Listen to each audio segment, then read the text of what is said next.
Welcome to the deep dive. This is where we take the stories and information you send us and we really unpack them, pull out those hidden insights you might otherwise miss. Today, we are diving into a narrative called From Friendship to Love, a boy and girl's story. Now, it sounds simple, right? It's basically a conversation transcript between two people, Ravi and Anjali, charting how their connection grows. But our mission today, it's not just to, follow the plot. We want to dissect the subtle cues, those little moments, the significant shifts that mark the journey from, let's say, a casual acquaintance to something, well, deeper. We're really looking at what this everyday story can teach us about how human connections are built. Exactly. And what's fascinating, I think, is how even a seemingly simple dialogue like this one can reveal so much about relationship dynamics. We're going to trace that progression, from the very first meeting, that initial, maybe slightly awkward exchange, all the way to a much deeper emotional bond. And we'll be looking specifically at how trust builds, how it gets affirmed really in small ways, and how feelings shift almost imperceptibly sometimes from just friends to something more. Okay, let's dive right in then. Unpack it from the very beginning. So the story starts in a park. Ravi walks up to Anjali. He initiates. He uses that line, "Hey, excuse me, have we met before?" The classic opener. Right. And Anjali's response, it's cautious, but she engages. She says, "I don't think so. Why?" It feels pretty familiar, doesn't it? What do you think that initial exchange tells us about how connections even begin? What makes that work or not work? That's a really good question. Ravi's line, "Have we met before?" It's what you might call an approach initiator. It works because it's kind of low threat. It frames it as maybe he's mistaken, not as a direct, pickup line. Gives her an easy out. Precisely. An easy out if she wanted it. Yeah. But her response, that why, that's key. It shows an openness, a willingness to engage. It's like a little green light. Yeah. The conversation could have ended right there, but it didn't. Okay. And then they quickly do the basics, right? Introductions, Ravi, Anjali. He's a computer science student new in town for college. She's local, studying fashion design. This initial back and forth, it seems simple, but it establishes what we call social reciprocity. Reciprocity, okay. Yeah, like you offer a bit of information, I offer a bit back. It signals a mutual willingness to, build something, even if it's just a brief chat. It really is that classic first encounter template, isn't it? Just enough shared to find maybe a little common ground, crack the door open a bit. But beyond just the words, what about their sort of receptiveness? Can we infer anything there? Well, Ravi took the risk, right? He initiated. Anjali could have just said no and walked away. True. But she didn't. She asked why. That little question shows curiosity, maybe a flicker of interest, or at least politeness and openness, which is crucial for anything else to happen. Right. Okay, so from that first spark, that little moment in the park, the story jumps forward a bit. Now they're in a coffee shop. And clearly, they're meeting up casually. It's not the first time they've talked since the park. Anjali says, "Thanks for coming, Ravi. I needed a break from work." Yeah, that line already tells you something, doesn't it? It does. It shows a level of comfort, maybe even a little reliance. Exactly. If we sort of zoom out and think bigger picture, we're seeing that shift from just acquaintances to friends. Social penetration theory talks about relationship breadth and depth. They're moving along that path. Okay. They find common ground again. Life is so busy these days.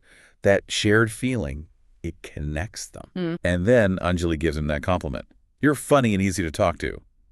That's not just nice. It's what you might call a microvalidation. A microvalidation. I like that. Yeah, it signals she feels comfortable, psychologically safe with him. And that safety, that comfort, it's absolutely vital if you're going to share more, go deeper.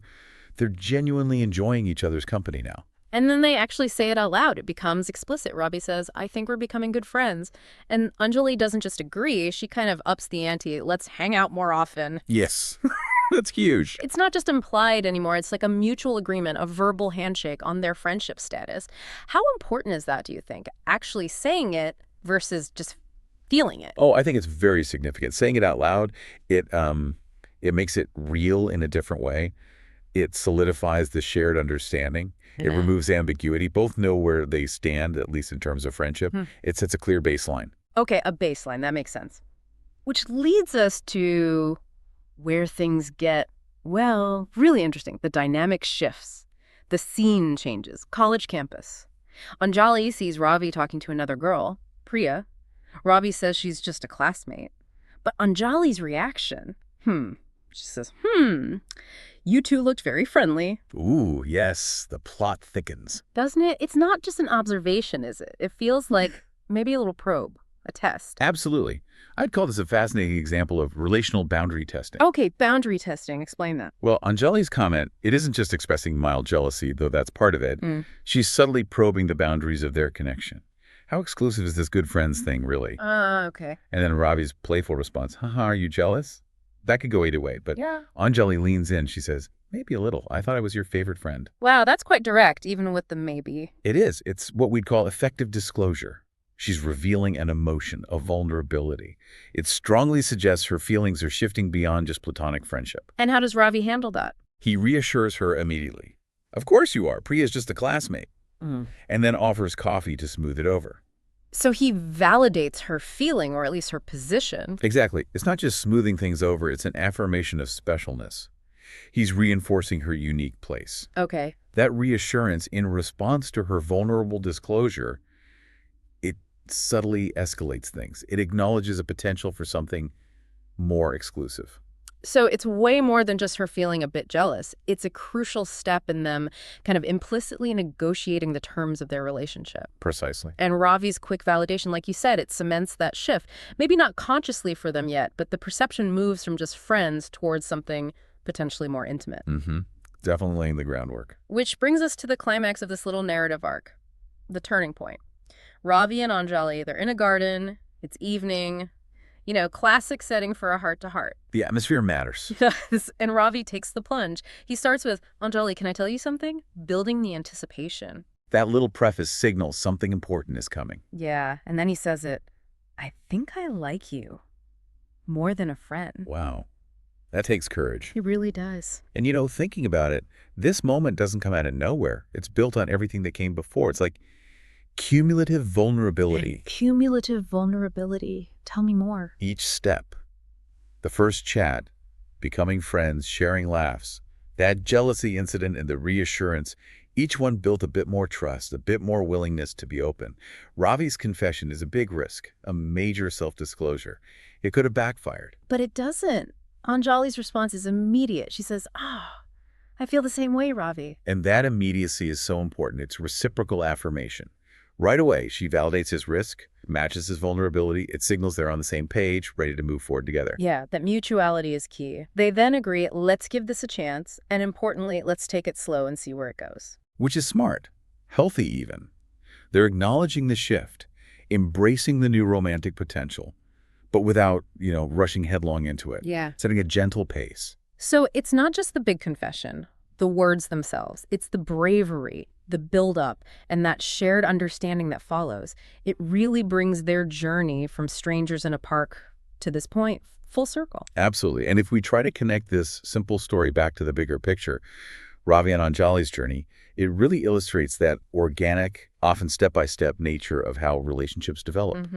It's rarely one giant leap. It's usually built on those micro-validations we talked about, those cautious self-disclosures, the moments of cumulative vulnerability. You see the progression clearly from the approach initiator and openness to engagement at the start. Right, it's part. Through building psychological safety and reciprocal self-disclosure in the coffee shop. Becoming friends. To the relational boundary testing with the jealousy. Seeing Priya. And finally, that affirmation of specialness and the mutual confession in the garden. It just highlights how consistent, honest communication, even the really subtle stuff, paves the way for deeper connections. So, thinking about our listeners, what's the takeaway here for you as you navigate your own connections? This deep dive into Ravi and Anjali, it really shows that this journey, whether it's friendship to love or just building any deeper connection, it often relies on these small incremental steps, these little moments. Yeah, it's not always about grand gestures. Exactly. It's more about that consistent, sometimes subtle willingness to show a bit more of yourself, and importantly, to really see and accept the other person when they do the same. So maybe something for you to consider in your own life. Think about the relationships you have. Friendships, work connections, family, romantic interests, whatever they are. Where have you seen these stages play out? What little approach initiators started things off? How have those micro-validations strengthened your bonds? Or maybe weaken them if they weren't there. Yeah, good point. And maybe think about that affirmation of specialness. Is there someone you need to offer that to? Or perhaps acknowledge it when you receive it. What brave conversations, maybe fueled by that cumulative vulnerability we discussed, might be waiting just around the corner for you? What could unlocking those conversations mean for your connections? Something to think about.